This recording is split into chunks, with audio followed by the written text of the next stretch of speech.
신약 성경 요한복음 14장 27절 말씀 개역 개정과 세 번역으로 우리가 한 목소리로 봉독하도록 하겠습니다.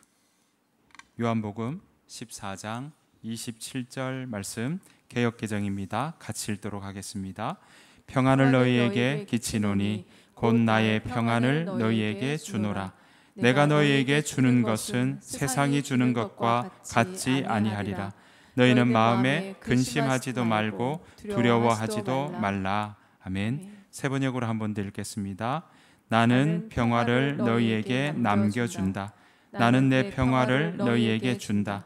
내가 너희에게 주는 평화는 세상이 주는 것과 같지 않다. 너희는 마음에 근심하지도 말고 두려워하지도 말아라. 아멘. 우리 시간 이창호 목사님 나오셔서 우리 사경의 마지막 날 마지막 시간 샬롬을 이루시는 예수라는 제목으로 하나님 말씀 선포해 주시겠습니다. 나오실 때 우리가 축복의 박수로 우리가 맞이하도록 하겠습니다. 박수 소리가 작은데요? 우리 옆 사람하고 인사하실까요? 점심 잘 드셨습니까? 자, 소화는 잘 되십니까? 두 번째, 우리의 말씀도 소화시킵시다. 시작. 인사하시라고요. 말씀도 소화시키자고. 시작. 식사 끝나고 난 다음에 질문이 하나 들어왔어요. 어떤 질문이 들어왔냐면 안 믿는 친구라고 해요. 형제인가요? 자매인가요? 질문한 사람이? 자매입니까? 어느 믿지 않는 자매님이 질문을 했다고 합니다. 왜 기독교인들은 그 위험한 곳에, 가지 말라고 하는 곳에 가서 선교를 합니까? 두 번째 질문. 왜 집집마다 찾아다니면서 문을 두드려서 잠도 못 자게 하고 무례하게 그렇게 이런 용어를 쓰지 않으셨지만 질문하시는 분이 자고 있는데 문 두드리면 엄청 짜증나잖아요. 그래서 짜증날 정도로 전도하고 그러는데 도대체 왜 그러는 거냐고. 영상이 녹화되고 있으니 자매님에게 말씀드리겠습니다. 일단 사과부터 드리겠습니다. 죄송합니다. 자매님. 우리가 그러려고 그런 게 아니에요. 그대를 방해하려고 또 그대의 잠을 깨우려고 그런 건 더더욱 아닙니다. 생각해 보십시오. 위험한 곳에 가서 만약에 그 일을 한다면 목숨 걸고 갔다는 얘긴데, 그러면 목숨을 걸었다면 그 사람에게는 목숨 걸 만한 귀중한 것이 있다는 뜻이 될 거고, 그 귀중한 것을 나누러 갔다는 거겠죠. 물론 그게 얼마나 귀중한지를 정말로 알고 가는 사람이 있고 모르고 가는 사람이 있는 것 같아요. 또 그 위험한 곳을 정말 목숨 내 걸고 가는 사람이 있고 갔더니 위험해진 사람도 있어요. 그건 구분이 되어져야 할 것 같습니다. 그 옛날 우리가 도어투도어라고 하죠. 문을 두드리면서 전도했던 시절이 있었습니다. 그 시절은 문화적으로 원래 집을 방문하면 물 한 그릇이라도 주던 문화였습니다. 그 문화에서는 문을 두드리는 것은 큰 신뢰가 되지 않았습니다. 또는 집의 한켠에 방이 있는 사람들은 지나가는 나그네에게 방을 내어주던 관습이 있는 우리 문화였기 때문에 그때 당시 도어투도어 문과 문을 두드리면서 하는 전도는 큰 무리가 없었습니다. 그러나 지금은 문화가 달라져서 미국과 캐나다만 해도 달라요. 미국에서는 이제 문을 두드리면서 판매하는 사람들이 있거든요. 근데 사람들이 굉장히 싫어합니다. 왜냐하면 판매 사원이 너무 많은 거예요. 하루에 10명, 20명이 문을 두드려 보십시오. 얼마나 화가 나겠습니까? 굉장히 화가 나요. 판매 사원도 그렇다는 거죠. 근데 캐나다는 아직 그러지 않습니다. 왜냐하면 캐나다는 문을 두드리면서 판매하는 사람이 아주 적기 때문입니다. 이게 문화적인 차이가 있는 거죠. 그러니 한국 문화에서는 지금 판매원이 문을 두드리면서 뭘 판매합니까? 안 합니다. 이런 문화에서 기독교인들이 집을 두드려서 그렇게 깨웠으니 사람들이 화를 낼 만하죠. 그리고 공공장소에서 사람들이 막 큰 소리로 전도를 하기 시작합니다. 사람들이 요즘 전도 말고 물건을 판매할 때 그렇게 하나요? 그렇게 하는 곳이 있어요. 이 식당들 앞에 제주도에 갔더니 거기 식당이나 이런 데 앞에서 호객행위를 하시더라고요. 물론 그럴 수 있습니다. 그러나 문화적으로 우리가 어떤 가장 물건 좋은 것을 판매하면 할수록 이제 그 옷을 잘 입게 되어 있죠. 그러니까 그 옷을 못 입은 여러 판매원이 판매했다고 볼 수 있는 거죠. 그래서 섣부른 판매 또는 좋지 못한 옷을 입고 판매한 것 자매님 죄송합니다. 무례하게 해서 죄송합니다. 그러나 그렇다고 해서 이분들이 전하려고 하는 또는 그 속에 있는 귀중한 것이 값어치가 떨어지는 것은 아닙니다. 그것이 겉옷을 잘못 입어서 하찮게 보일 수는 있으나 그 갖고 있는 값어치는 어마어마한 것입니다. 혹시 자매님이 기회가 된다면 제가 하고 있는 이 얘기를 끝까지 들어주셨으면 좋겠습니다. 그래서 자매님 문화적으로 맞지 않았다는 이야기를 해드리고 싶으나 그러나 그 마음에 귀중한 것이 있다는 것 생각하시면서 한 번쯤 귀를 기울여서 이 이야기를 끝까지 들어주셨으면 좋겠습니다. 오늘 예수님이 우리에게 약속한 것은 평화입니다. 교회를 다니는 사람은 한 번쯤 들어봤을 샬롬입니다. 여러분 샬롬이 뭔가요? 샬롬, 살롬, 사는 놈, 샬롬 맞습니다. 이 샬롬은 사실 원래 건강하다는 뜻입니다. 하나님이 우리에게 주시는 마음은 건강한 마음입니다. 다른 말로 해볼까요? 건강한 마음이란 것은 완전해진 마음이란 뜻입니다. 하나님이 우리에게 말씀을 하시는데 한 번, 두 번이 아닙니다. 한 번씩 던질 때마다 우리에게 주시는 평화가 있습니다. 이 평화가 많이 쌓였을 때 이걸 샬롬이라고 합니다. 완성되었다라고 합니다. 그래서 예수님이 왜 7번째 화평케 하는 자는 복이 있나니 저희가 하나님의 아들이라 일컬음을 받는다 했죠. 하나님의 아들이라고 일컬음을 받을 정도로 샬롬 완전해졌다는 뜻입니다. 근데 우리를 돌아봅시다. 우리가 정말 이 내면이 우리의 영혼이 완전해지셨습니까? 아니 더 나아가서 하나님이 주시는 그 샬롬이라는 것이 하나가 아니라 많은 샬롬, 많은 작은 완성된 것이 내게 계속 쌓여서 큰 완성이 되셨습니까? 집으로 쳐볼까요? 벽돌입니다. 벽돌이 하나 가지고는 집이 되지 않습니다. 많은 벽돌이 쌓여야 집이 됩니다.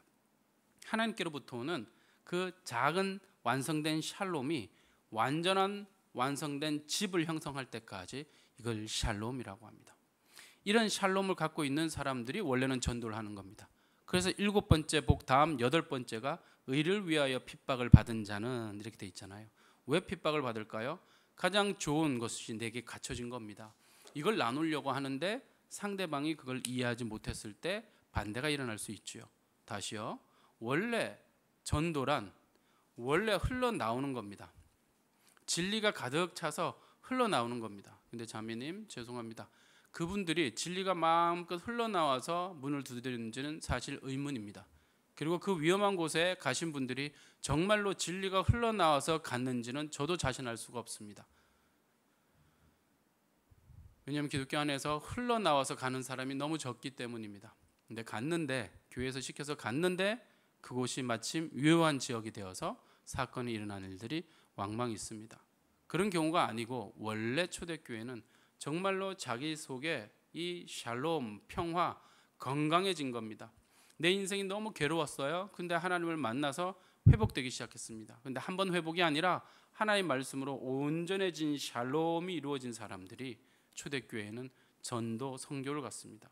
섣부른 유대 기독교인 할레파 기독교인들이 시키지도 않았는데 가가지고 온 집안을 허물어뜨리는 일들이 발생했잖아요. 그건 사도들이 보낸 게 아니라 그랬습니다.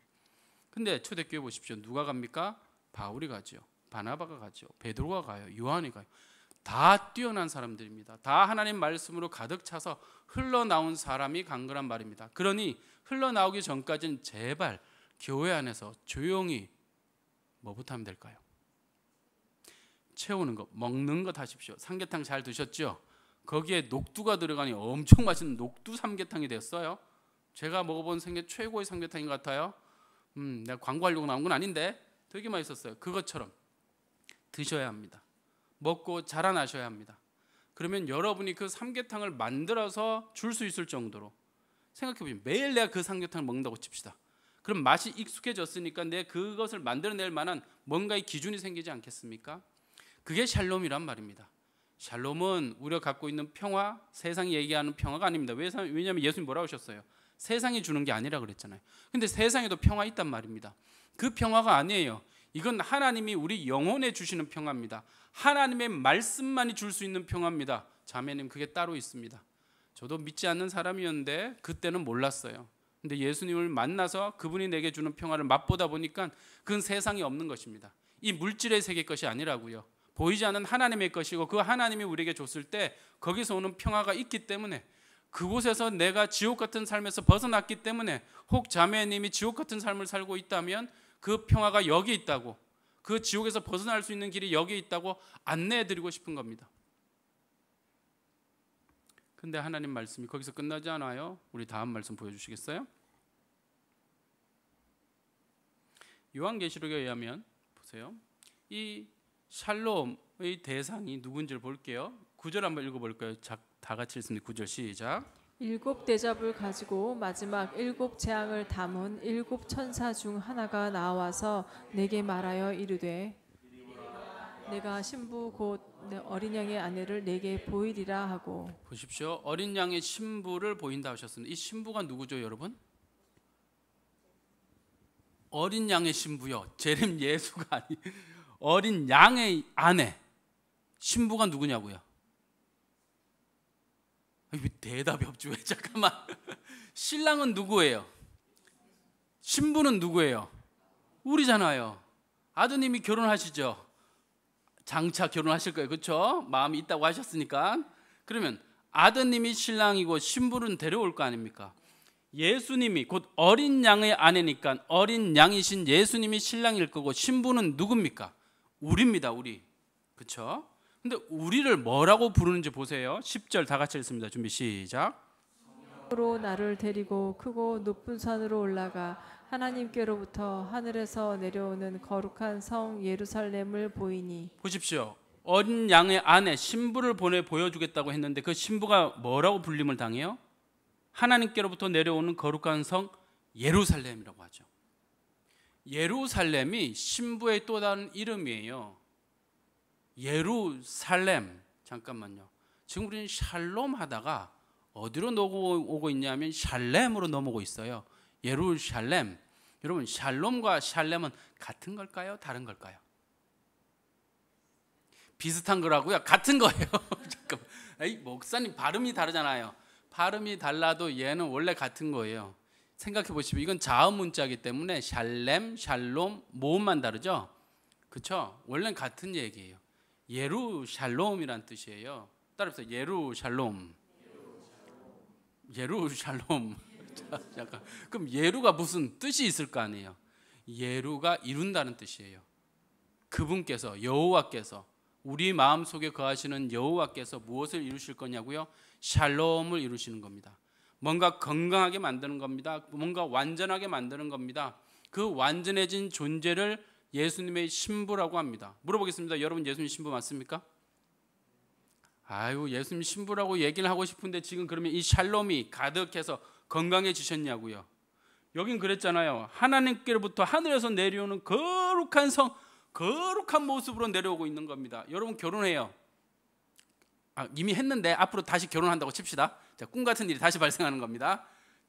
꿈이 아닌가? 또 다른 지옥인가? 그거는 여러분의 인생이 그런 거지. 원래는 그렇지 않아요. 원래는 천국과 같은 게 결혼 생활이고 신랑을 맞이하는 게 너무 즐거운 일이에요. 주여. 다음은 주여. 근데 보세요. 어쨌든 그렇다고 칩시다. 여러분이 다시 정말 내가 실패했던 결혼이라고 합시다. 그런데 새로운 성공의 결혼이 다가왔어요. 정말 하나님 같은 분이 내 신랑이 되셨어요. 그 신랑이 신부인 나를 결혼을 하려고 하는데 나는 가진 게 없어요. 난 정말 지지리도 못 살고 옷도 없어. 근데 이 신랑은 부자야. 다 가졌어. 자, 결혼을 하려고 합니다. 그럼 저를 어떻게 해줄까, 이 신랑이? 그냥 내버려둬요? 그 모습 그대로 결혼합니까? 아닐걸요? 신랑이 다 차려입게 할걸요? 다 바꿔줄 거고. 왜요? 신랑이 신부를 자기의 수준으로 만들고 싶은 겁니다.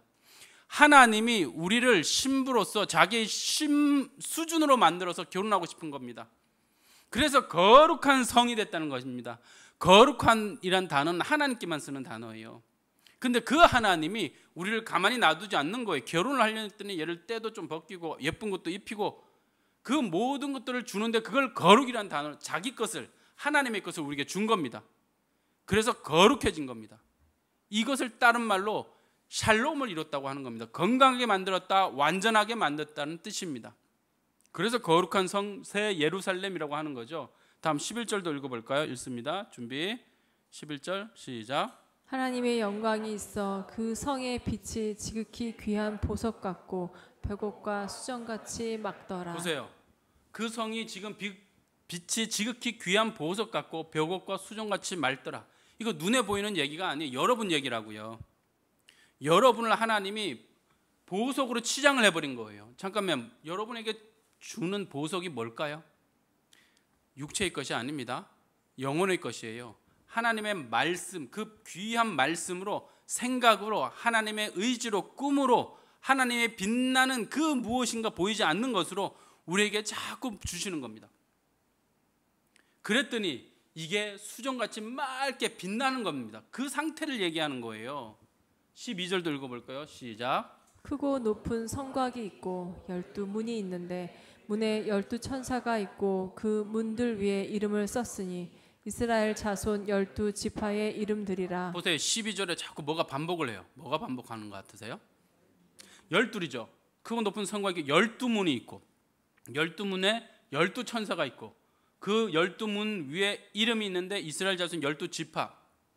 이게 뭘 상징하는 겁니까? 여러분을 상징하는데, 우리를 상징하는데 10이란 숫자로 이야기를 하신 거예요. 왜요? 구약의 12지파, 신약의 12제자는 모든 믿는 사람을 상징하는 표시거든요. 12. 자, 우리 옆 사람하고 인사하십시다. 당신은 12지파 중에 하나입니다. 시작. 인사 잘하셨어요. 다시. 당신은 12제자 중에 한 해 속해 있는 겁니다. 시작. 보세요. 이건 눈에 보이는 얘기가 아니에요. 실제로 우리가 천국에 간다고 해서 12문이 있는 게 아닙니다. 하나님의 집에, 하늘나라에 무슨 문이 있겠습니까? 그 큰 하나님 나라의 문이 있으려면 도대체 몇 개나 있어야 할까요? 우주보다 더 크신 분인데 그분에게 문이 있다고요? 아니, 이건 굉장히 상징적인 얘기를 하는 거예요. 하나님의 신부인 우리를 얘기하는데 12로 표시하는 거예요. 그럼 13절도 읽어볼까요? 읽습니다. 시작. 동쪽에 세 문, 북쪽에 세 문, 남쪽에 세 문, 서쪽에 세 문이니. 자, 이것도 12이죠. 14절 시작. 그 성의 성곽에는 12 기초석이 있고 그 위에는 어린 양의 12 사도의 12 이름이 있더라. 계속 12이잖아요. 기초석 12, 12 사도의 이름. 왜 자꾸 12이라고 할까요? 이스라엘 백성 모든 지파를 일컫는 말이면서 우리를 가르치는 말이에요. 우리 하나님을 믿는 모든 사람들요. 15절 읽습니다. 15절 시작. 내게 말하는 자가 그 성과 그 문들과 성곽을 측정하려고 금 갈대자를 가졌더라. 16절. 그 성은 네모가 반듯하여 길이와 너비가 같은지라 그 갈대자로 그 성을 측량하니 12,000 스타디온이요 길이와 너비와 높이가 같더라. 보세요. 여기도 공통점이 또 나왔어요. 12,000 스타디온. 여러분 12,000 스타디온은 어떻게 숫자로 구성되어 있는 줄 아세요? 12 곱하기 1000이에요. 그래서 12,000이라고 하는 거예요. 여기도 또 12이 등장한 거예요. 그 성과 그 문들과 성곽을 측량했는데 금 갈대자를 가졌더라 이랬죠. 왜 금 갈대자일까요? 얘를 재는데 무슨 철자가 아니에요. 금자예요. 금자. 왜냐하면 얘는 금이란 뜻이에요. 전체가 귀한 것으로 이루어져 있기 때문에 금으로 재본다는 거예요.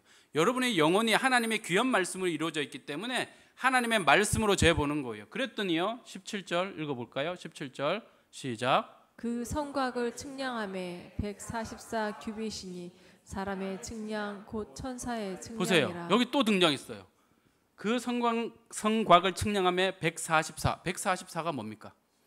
12 곱하기 10인 거예요. 계속 같은 얘기를 하고 있다고요. 이건 믿는 모든 사람을 가르치는 언어예요. 하나님께서 측량을 했더니 곧 천사의 측량, 사람의 측량이라고 했어요.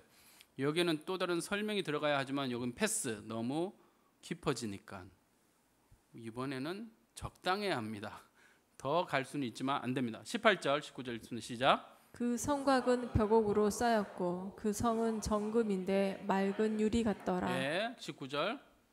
그 성의 성곽의 기초석은 갈색 보석으로 꾸몄는데 첫째 기초석은 벽옥이요 둘째는 남보석이요 셋째는 옥수요 넷째는 녹보석이요 다섯째는 홍마노요 여섯째는 홍보석이요 일곱째는 황옥이요 여덟째는 노곡이요 아홉째는 담황옥이요 열째는 비치옥이요 열한째는 청옥이요 열두째는 자수정이라. 도대체 이 보석들을 한 번도 우리는 12가지 이런 보석을 가져본 적이 없어요.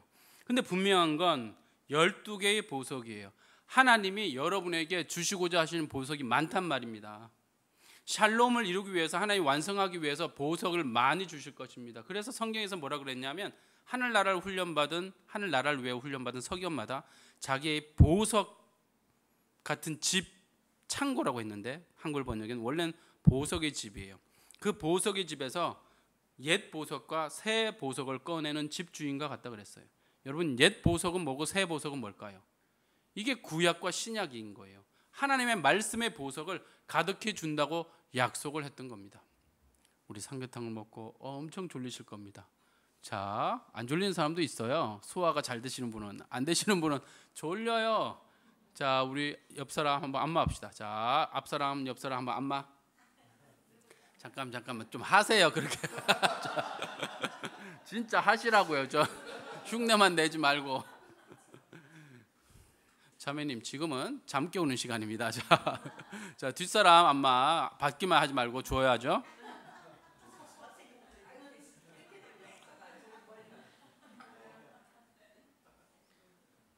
예, 그다음 21절, 22절도 읽어볼까요? 다 같이 읽습니다. 준비 시작. 12 진주니 각 문마다 한 개의 진주로 되어 있고 성의 길은 맑은 유리 같은 정금이더라. 보세요. 또 12문은 12 진주래요. 하나의 진주로 되어 있대요. 그리고 성의 길은 맑은 유리 같은 정금. 여러분을 가리키는 말이라니까요. 여러분이 정말 진주가 있으십니까? 이 안에 막 정금이 있으세요? 아니 목사님, 저거 옛날에 배우기는 다 천국감이 있는 거라 그랬는데, 여러분 천국이 보석으로 이루어졌을 것 같으세요? 겨우 이 땅에 있는 보석으로 이루어졌을 것 같냐고요. 우리의 보이지 않는 이 육체가, 이 안에 있는 육체, 영혼이 새로운 육체를 입었을 때 이 땅에서 얘기하는 그런 보석집에서 살겠습니까? 그보다 더한 것에 살겠습니까? 더한 것에 사는 겁니다. 훨씬 더한 곳에 사는, 측량할 수 없고 잴 수 없고 비교할 수 없는 것입니다. 여러분 속이 근데 이렇게 바뀔 거라는 얘기를 하시는 거예요. 그래서 22절 읽어볼까요? 준비 시작. 성 안에서 내가 성전을 보지 못하였으니 이는 주 하나님 곧 전능하신 이와 및 어린 양이 그 성전이심이라. 보십시오. 예루살렘 성에는 성전이 있습니다. 원래. 그렇죠? 그 성전 안에 뭐가 더 있어야 하는데 여기는 예루살렘 성인데 성전이 없대요. 왜요? 하나님이 성전이니까. 어린 양이 성전이니까. 다시 말하면 우리 속에 그분이 있으니까 더 이상 성전이 필요 없는 거예요. 하나님이 거하겠다는 거잖아요. 신부 안에 신랑이신 예수 그리스도가 거할 때, 하나님이 거할 때 여러분을 예루살렘이라고 합니다. 근데 예수님이 거하지 않으면 예루살렘이 아니에요. 그리고 예수님이 한 번 거해서 예루살렘이 아니에요. 그분이 샬롬, 완전하게 충분하게 거할 때만 예루살렘인 겁니다. 가능하시겠습니까? 여러분은 불가능합니다.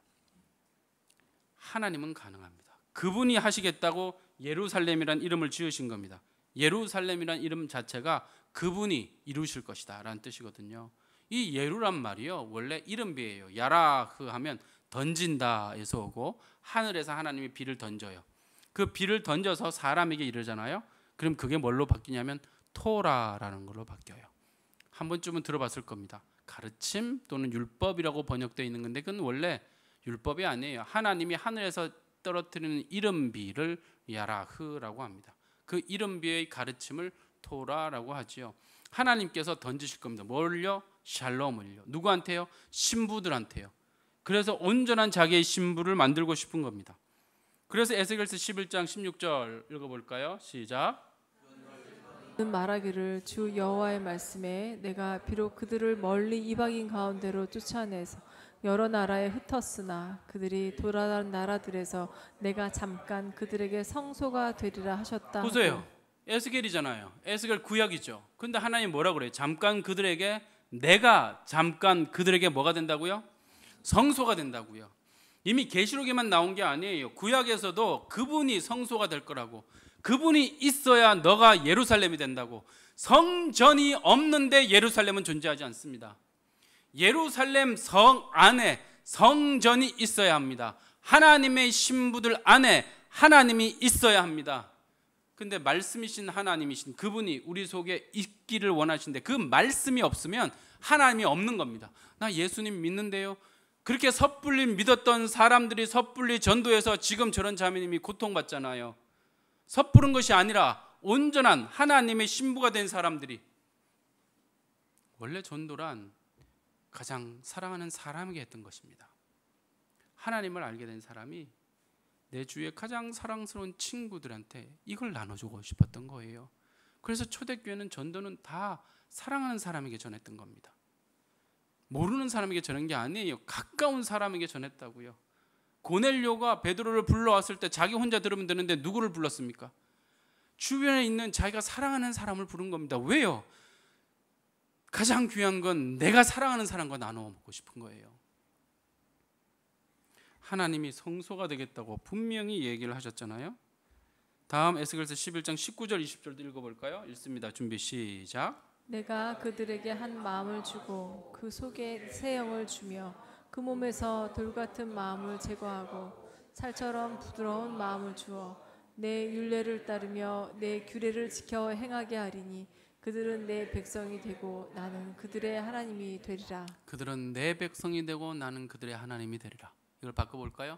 그들은 나의 신부가 되고 나는 그의 신랑이 되리라. 그럼 조건이 있네요. 내가 그들에게 한 마음을 주고 그 속에 새 영을 주며 그 몸에서 돌 같은 마음을 제거하고 살처럼 부드러운 마음을 주어 내 율례를 따르며 내 규례를 지켜 행하게 하리니. 이건 하나님 말씀을 나타내는 또 다른 표현인데 번역이 이렇게 돼서 좀 딱딱해서 아니지만 하나님의 마음, 하나님의 생각을 주어서 간직하게 하려고. 조건이 이거잖아요. 내가 내 신부를 만들고 싶어. 그래서 마음을 줄 거고 영을 줄 거고 부드러운 마음을, 같은 얘기네요. 영을 준다는 말은 하나님의 마음, 생각을 준다는 것이니까요. 이게 하나님 약속이에요. 하나님 우리를 부르고 난 다음에 그냥 방치한 게 아니에요. 하나님의 마음, 하나님의 생각, 말씀을 주어서 하나님의 백성, 하나님의 신부를 만들고 싶은데 그걸 샬롬이라고 한다고요. 하나님이 원하는 수준에 이르는 것을 이야기하는 거죠. 그리고 또 다른 에스겔 말씀 볼까요? 에스겔서 43장입니다. 같이 읽어볼까요? 43장 5절 7절입니다. 시작. 영이 나를 들어 데리고 안뜰에 들어가시기로 내가 보니 여호와의 영광이 성전에 가득하더라. 보세요. 왜 에스겔은 이 얘기를 할까? 어디로 들어갔나 봤더니 안뜰에 들어가기로. 이게 성전이에요. 성전에 하나님의 영광이 가득하더라. 이게 샬롬이에요.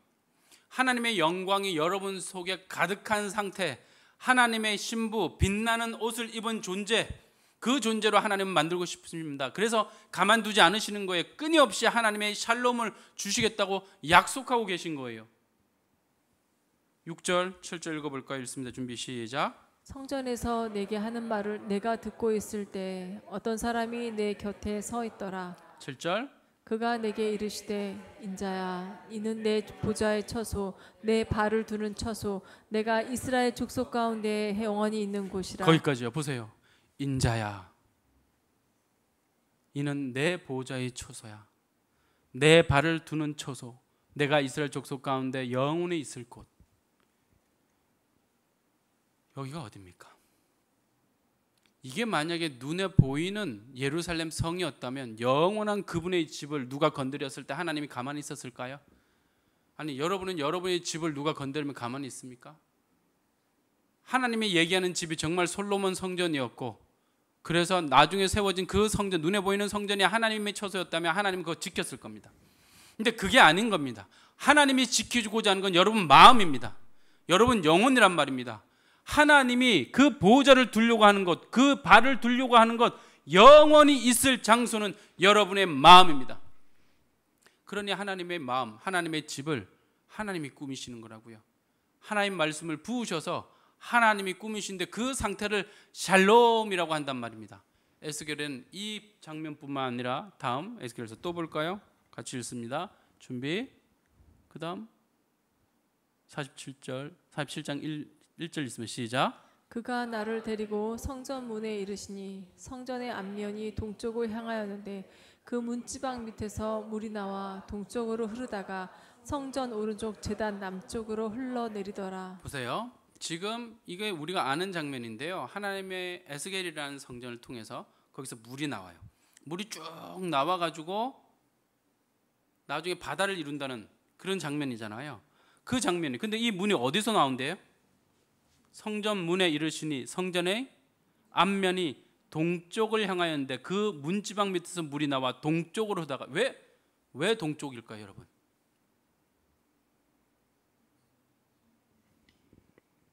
뭐라고 하시는데 하나도 안 들려요. 성전의 원래 문은 하나예요. 그게 동쪽에 있습니다.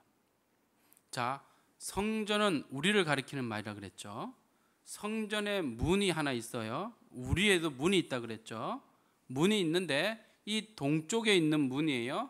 그 문 지방에서, 문의 그 턱에서 물이 흘러나오고 있어요. 왜 흘러나오고 있죠?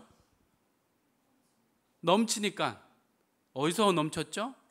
성전 안에서. 여러분이 성전인데 여러분에서 물이 넘치는 거예요.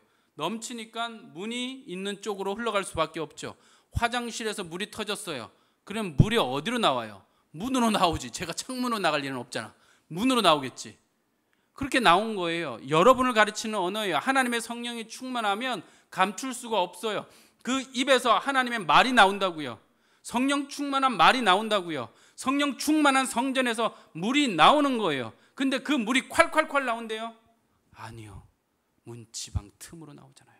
새어 나오는 거예요. 가득하니까 새어 나오는 거라고요. 폭포수처럼 나오는 게 아니라고요. 누군가와 대화하는 사소한 대화에서 하나님의 성령이 나오는 거예요.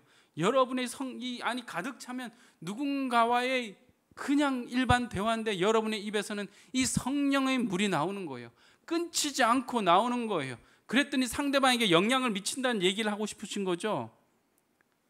2절 넘어가고요. 3절 읽어볼까요? 3절 읽으면 시작.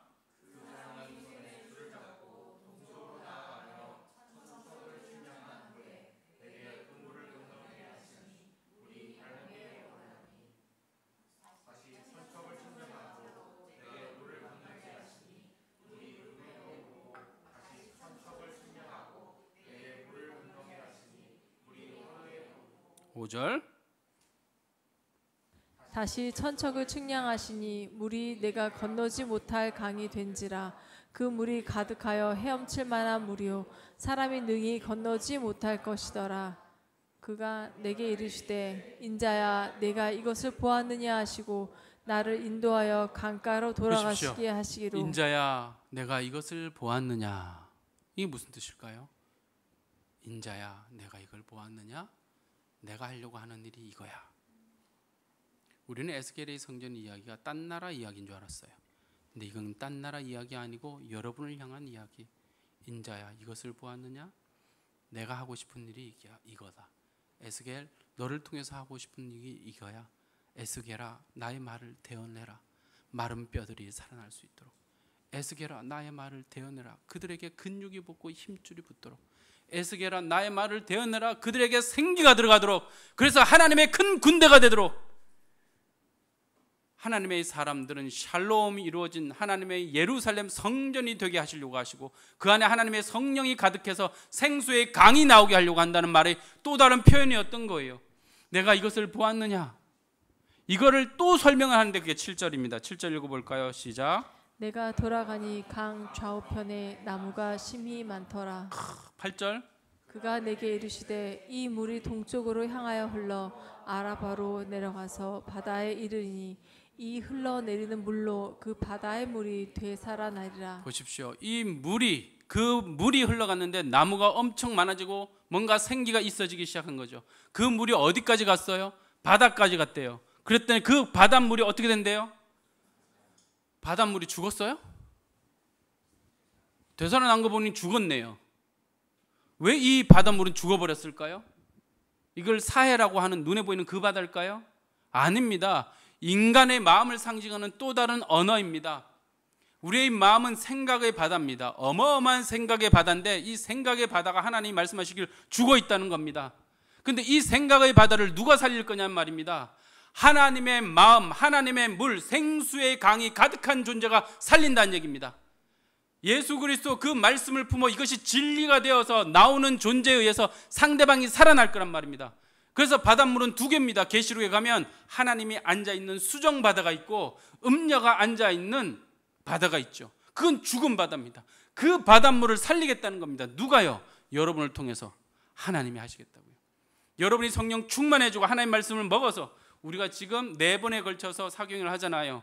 하나님 말씀을 왜 계속 먹을까요? 어떻게 보면 같은 말인 것 같은데 다른 모양으로 끊임없이 나오고 있는 이 말이 들어가서 여러분의 생각을 바꾸는 겁니다.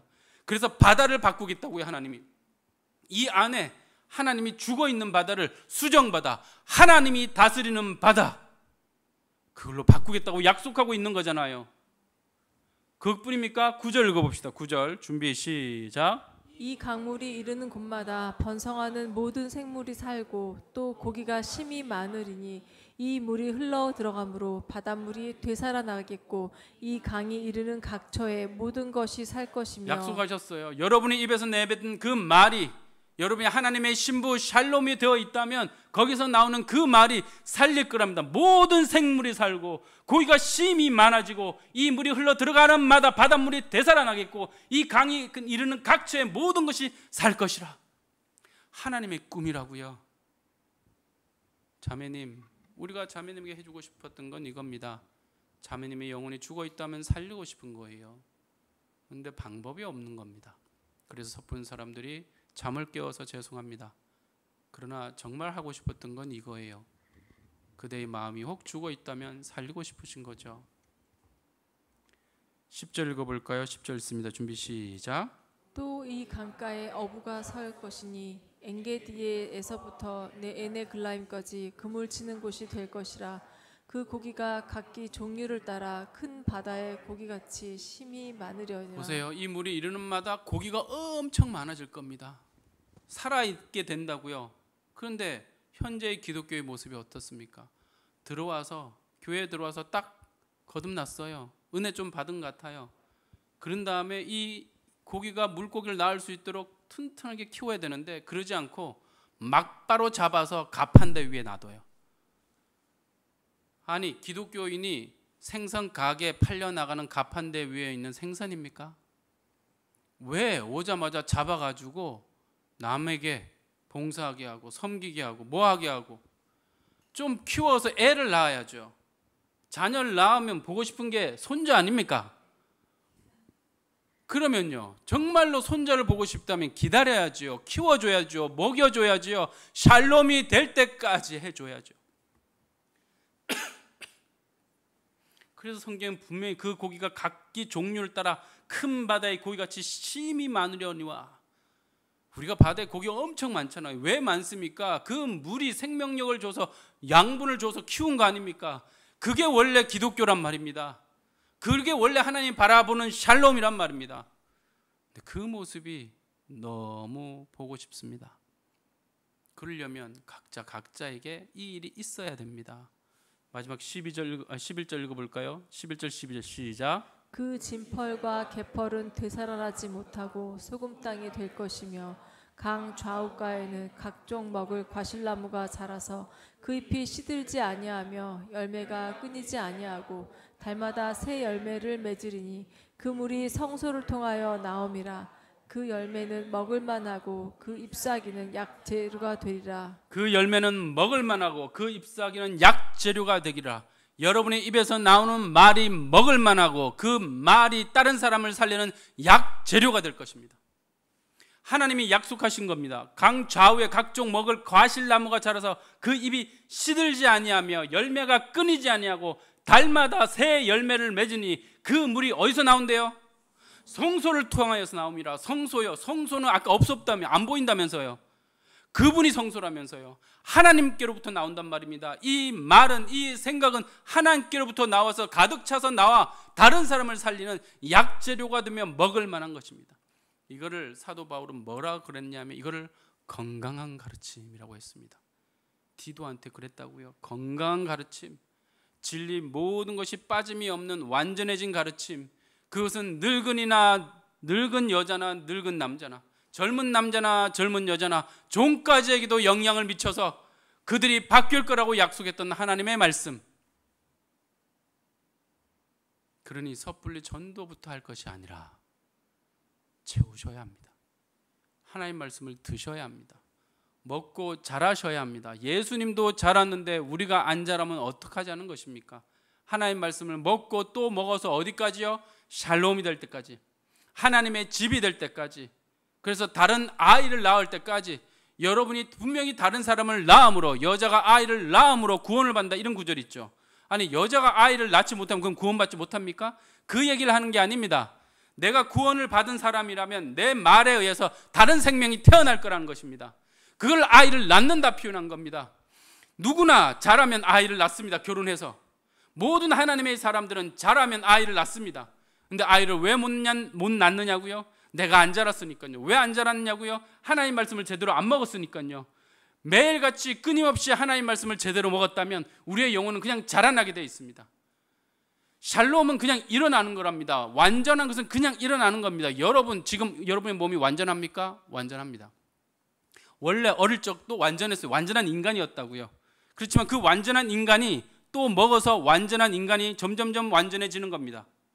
이 상태 말입니다. 하나님께서 주시는 말씀을, 양식을 끊임없이 먹어서 하나님이 원하는 샬롬의 상태, 건강한 상태가 되면 그를 통해서 당연히 영향력이 나가고 상대방은 나를 닮게 되어 있습니다. 나와 가까이 있기 원한다면 그 사람은 나를 닮을 겁니다. 왜요? 내게서 하나님의 말씀이 계속 나간다면요. 근데 여러분들이 능력이 있어서 여러분의 말을 해서 사람이 여러분이 가까이 오잖아요. 근데 여러분의 능력으로 여러분의 말을 하면 여러분을 닮아갈 겁니다. 그 사람은. 근데 우리의 목표는 그게 아닙니다. 하나님의 목표는 그게 아니라 하나님이 이 안에 성소가 되어서 그 성소로부터 물이 나와서 그 말이 나와서 하나님의 말에 의해서 내가 하나님을 닮아가고 상대방도 하나님을 닮아가는 존재, 이 샬롬은 예수님이 만드시는 겁니다. 그러니 이제부터 영원토록 하나님의 영과 하나님의 말씀을 우리의 입에, 또 우리 후손의 입에, 우리 후손의 후손의 입에 두겠다 약속하셨던 그 말씀을 이루어 가실 겁니다. 그 말씀을 이루어 가실 때 여러분들은 하나밖에 없습니다. 먹으시면 됩니다. 드시면 됩니다. 주시는 하나님의 생각을 받으시면 됩니다. 언제까지요? 건강할 때까지요. 건강해지기 전까지는 움직이지 마십시오. 건강해지기 전까지는 뭘 하려고 하지 마시란 말입니다. 어린아이가 움직이면 집은 더러워집니다. 그래서 저런 자매들이 힘들어하잖아요. 어린아이들이 움직여서 힘들어하잖아요. 성숙한 사람이 갔다면 저 자매는 가까이 가고 싶었을 겁니다. 아니, 저 사람은 왜 이런 말을 하지? 나와 똑같은 상황인데 어떻게 저렇게 웃을 수 있지? 아니, 나처럼 별 볼 일 없는 것 같은데 저 사람은 왜 이렇게 빛이 나지? 그 사람뿐이겠습니까? 더 고급진 사람인데, 정말 나와 어울릴 것 같지 않은 사람인데 나와 다가와서, 나에게 다가와서 대화를 하고 교제를 해준단 말입니다. 기독교인은 그런 사람들입니다. 여러분, 하나님이 이 안에 가득 차면 우아해질 겁니다. 하나님의 말씀에서 우아해질 거란 말입니다. 사람들이 같이 있고 싶어하는 존재가 될 거란 말입니다. 근데 그런 존재가 가장 낮은 사람에게 찾아가서 친구가 되어주는 겁니다. 그게 옛날 선교사님들 아니었습니까? 서양의 그 선교사님들이 의대들을 다 포기하고 오는 것 아닙니까?